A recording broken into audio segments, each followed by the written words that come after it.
Hello, it's Mind Body Food Coach Viki Thondley. Thank you for joining me today on MindBodyFoodTV. And today's episode is asking you a question. What is stress costing you? Before we get started, this is an article that I wrote recently, which is entitled, What is Stress Costing You? And I wrote this for the local paper, which was just a couple of days ago. You can see that there's my Achieving Your Wellness 12-Week Positive Change Plan workbook there. There's a couple of things down the bottom. Yes, that's a picture of me. That really is me.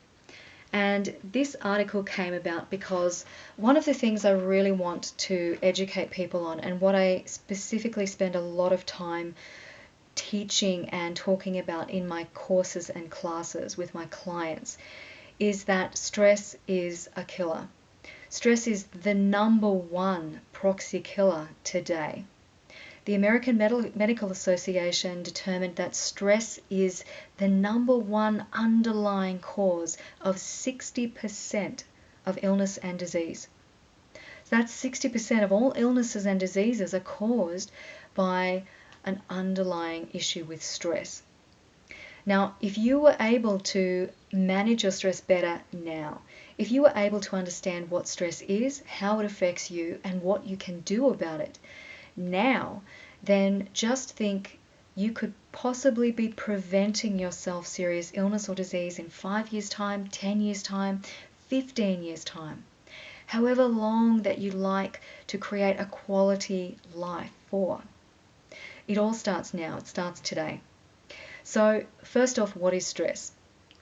The stress response has many names. It's also known as the fight or flight response, or the fright, fight or flight response, or the hyperarousal response, but essentially it's all the same thing. It is the stress response.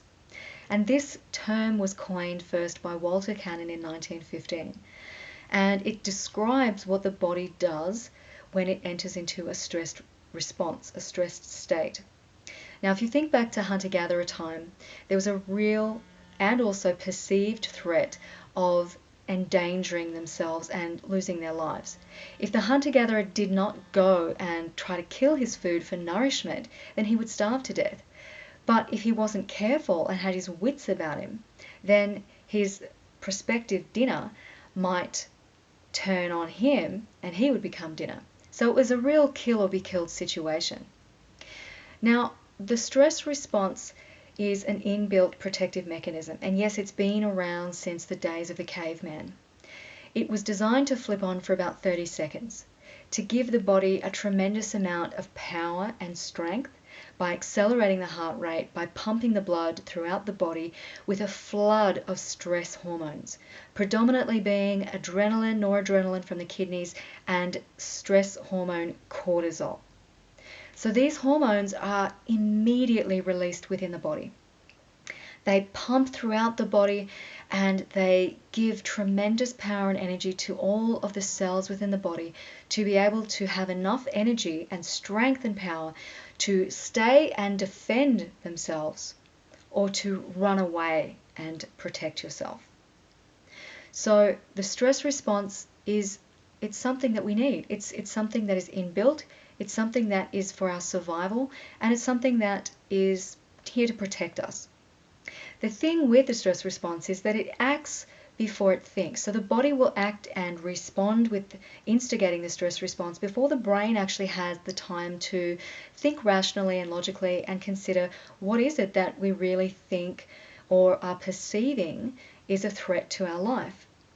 So the body responds before the brain thinks. So we act before we think.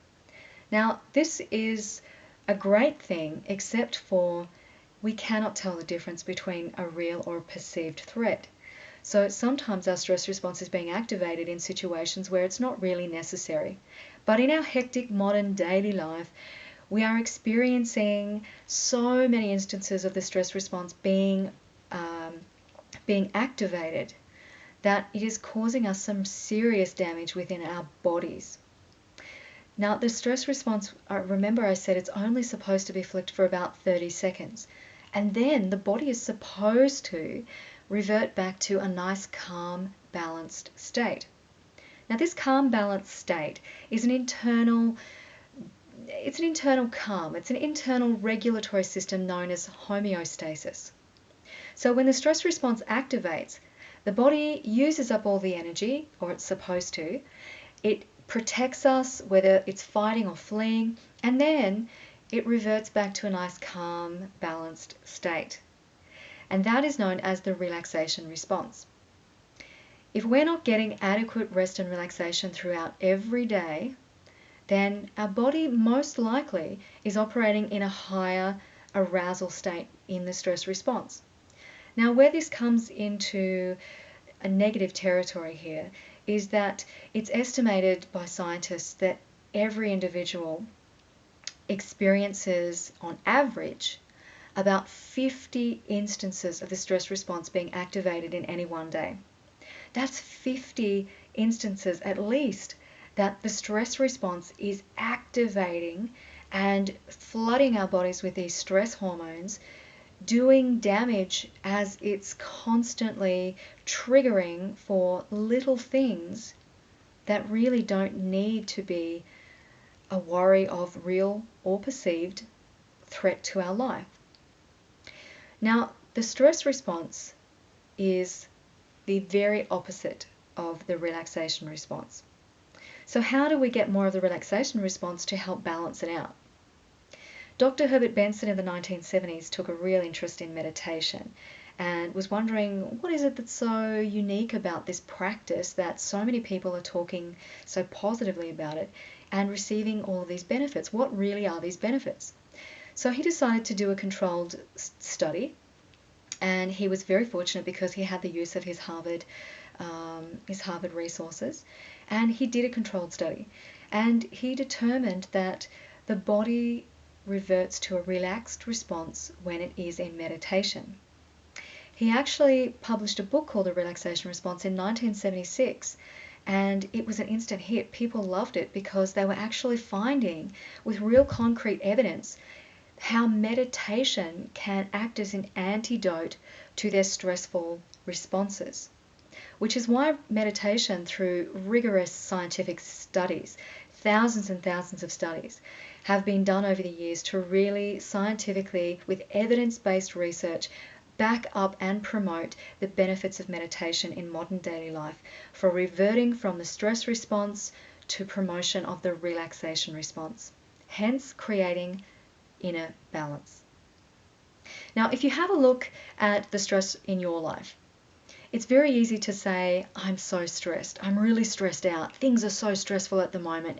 This is stressing me so badly. But when you're saying the word stress or stressed or stressing or stressful, what are you really saying?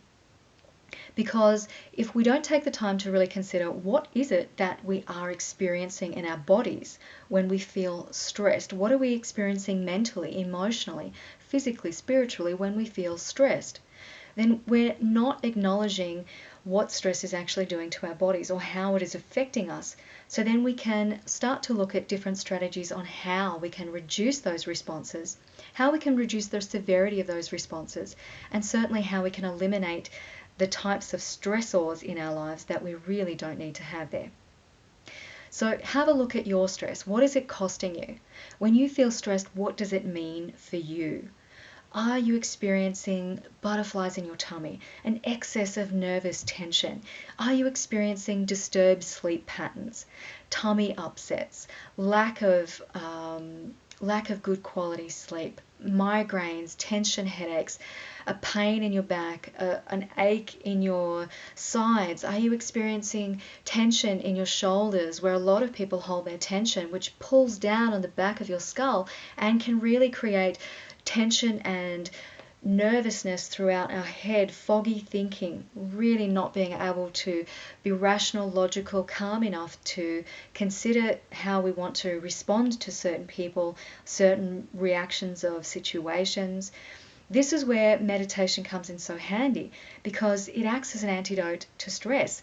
It does the exact opposite of the stress response. It lowers our heart rate, it slows our breathing, it restores internal calm and balance by simply focusing inward on your breath and your breathing, and perhaps repeating a word, a positive word or phrase known as a mantra. In Dr. Herbert Benson's studies, he used the word one. He also used Coca-Cola. So it doesn't really matter which word you use unless you really want to affect some positive changes in your life through using your subconscious mind, the power of your subconscious mind, and mantras. But even just using a word as neutral as one. As you breathe in, deep down into the belly, expanding the lower lungs, taking in greater oxygen, and as you exhale, mentally saying one to yourself, and then simply inhaling again in through the nose, down into the chest, down through into the belly, expanding the lower lungs, and exhaling one, and repeating. This is a lovely short sequence that you can help yourself with to immediately promote the relaxation response, experience greater inner peace and calm, and to offset that stress response that you might be experiencing. There are so many different other ways to incorporate greater awareness of stress, understanding what it is, how it affects you personally, what your stress triggers are, whether it's avoidable, whether it's unavoidable, learning different techniques and strategies to cope with it better. There's so many things you can learn.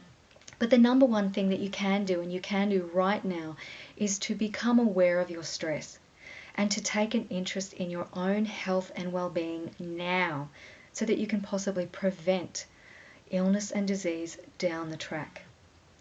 I hope that you take some of this on board today.